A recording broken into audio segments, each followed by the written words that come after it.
Assalamualaikum warahmatullahi wabarakatuh. Kembali dengan aku Chandra. Oh iya guys, dalam video ini saya akan menjelaskan apa itu. Ketika kamu sudah di Jepang, kamu harus ngapain? Oke, dalam dunia kerja di Jepang, apa sih yang harus kamu lakukan? Apa sih yang harus kamu persiapkan? Perlengkapan apa yang harus kamu persiapkan? Aku akan menjelaskan. Oke, jadi dalam penjelasan itu apa itu? Udah cek.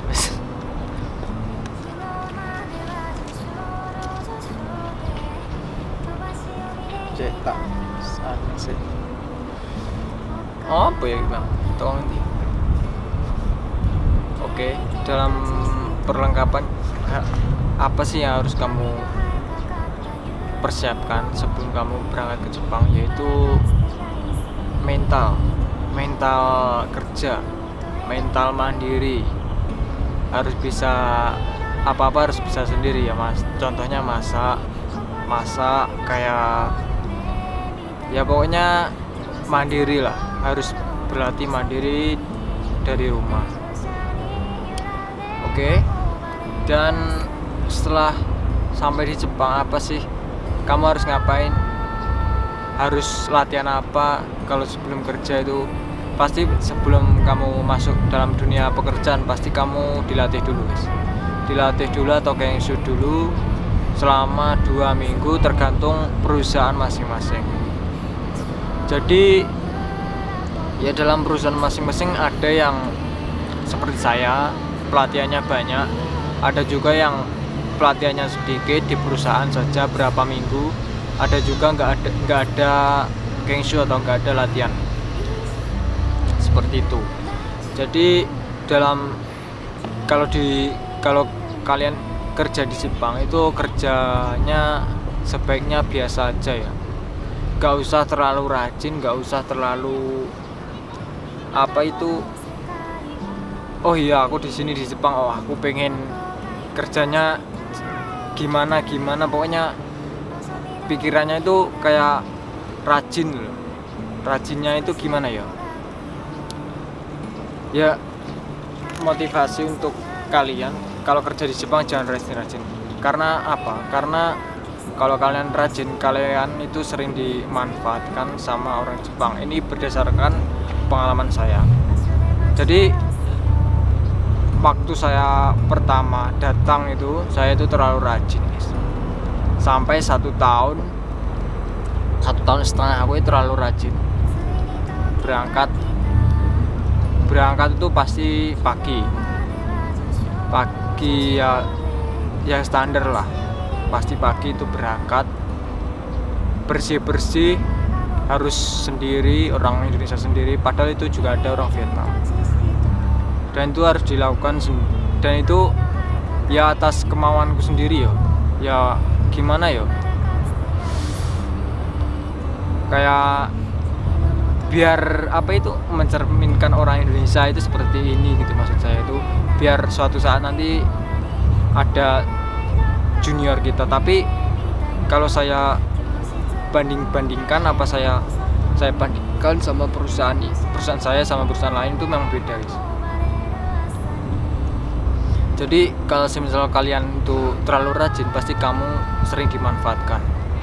Aku tuh sudah 1 tahun setengah itu terlalu rajin, jadi sering dimanfaatkan sama orang Jepang. Jadi kerjanya itu seperti double. Semisal kamu kerja memperbaiki mobil, oh iya Chandra, kamu disuruh memperbaiki mobil A dan orang Jepangnya mobil B. Dan setelah kamu itu sudah selesaikan itu servis mobil itu, padahal pekerjaanmu itu sudah ada sendiri-sendiri ya, sudah ada sendiri-sendiri, dan ada orang Jepang pun sendiri-sendiri. Jadi kalau kamu terlalu rajin, ini berdasarkan pengalamanku, ini kalau kamu terlalu rajin pasti orang Jepang itu memanfaatin kamu.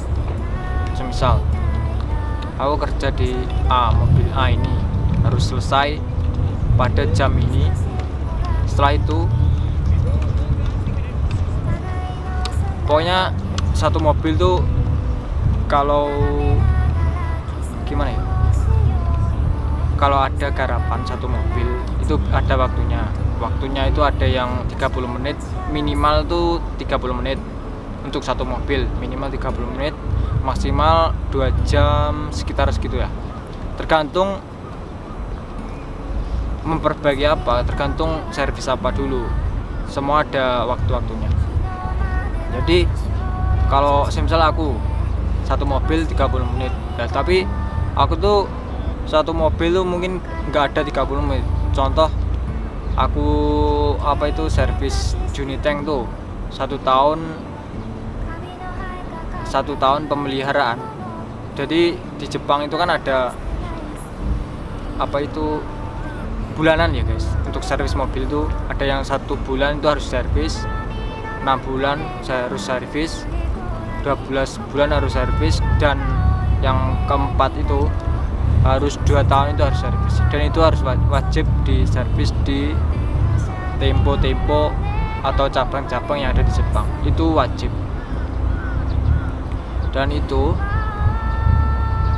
Dan kalau semisal ada kendala itu tergantung pelanggan ya guys, memperbaiki apa itu tergantung pelanggan, kerusakan itu apa aja, dan biayanya juga relatif sama aja seperti di Indonesia. Untuk kalau servisnya itu sama aja, kalau di Indonesia itu sama ya, yang beda mungkin teknologi ya, teknologi mungkin di Jepang lebih lengkap, apa juga ada, tapi minus dan kekurangannya juga ada. Di Jepang itu nggak semuanya bengkel itu bersih, nggak semuanya bengkel itu juga kotor. Jadi ada juga bengkel itu orang Jepang itu nggak pernah bersih ya. Yang bersih mungkin cuma saya dan teman saya, mungkin ada orang Vietnam tuh, tapi dia itu juga nggak pernah tuh bantu bersih. Tapi juga gimana yo jelasinnya, pokoknya jangan terlalu rajin kerja di Jepang karena kamu akan dimanfaatkan oleh orang Jepang. Jadi sewajarnya saja kerja di Jepang itu. Jadi semisal kerja A ya sudah A itu aja kamu kerjakan, kan pas kamu kan sudah mempunyai pekerjaan sendiri ya kan. Jadi dalam waktu jam itu kamu kerja di situ, ya udah kamu kerja di situ aja.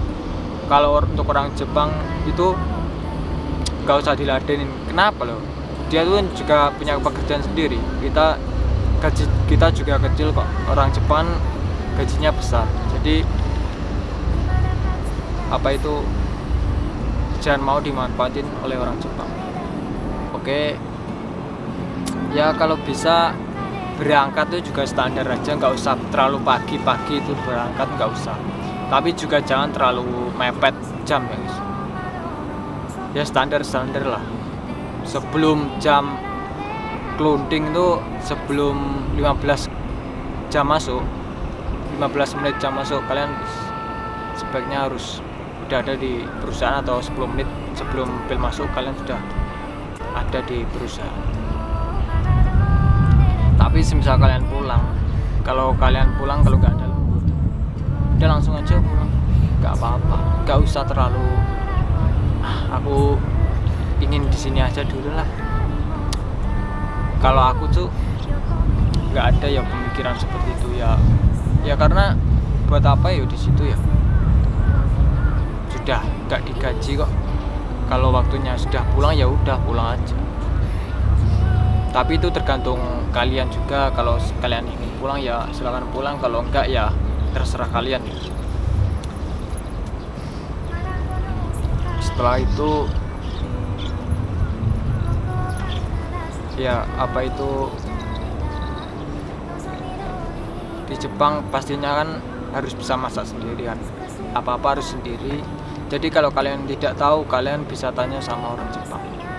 Misal kalau kalian baru datang lah, bingung mau naik kereta itu bingung, kalian bisa tanya ke apa itu, ke orang keretanya atau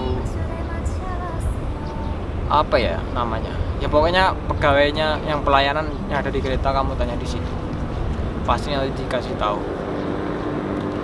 Pokoknya untuk kalian yang belum tahu itu tanya aja sama orang Jepang, pasti dikasih tahu. Tapi juga ada yang enggak, orang Jepang yang enggak baik itu juga ada, yang baik itu juga ada. Ya pokoknya sama aja lah, di Indonesia itu juga ada kan seperti itu. Ya udah, begitu aja informasi dari saya, semoga ini bermanfaat. Kesimpulannya yang penting kerja di Jepang nggak usah terlalu rajin ya, karena kalau kamu terlalu rajin nanti kamu dimanfaatkan. Udah, begitu aja.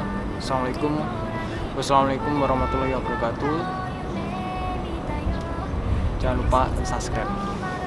Oke, jangan lupa komen. Kalau kalian bingung, jangan lupa komen di kolom komentar.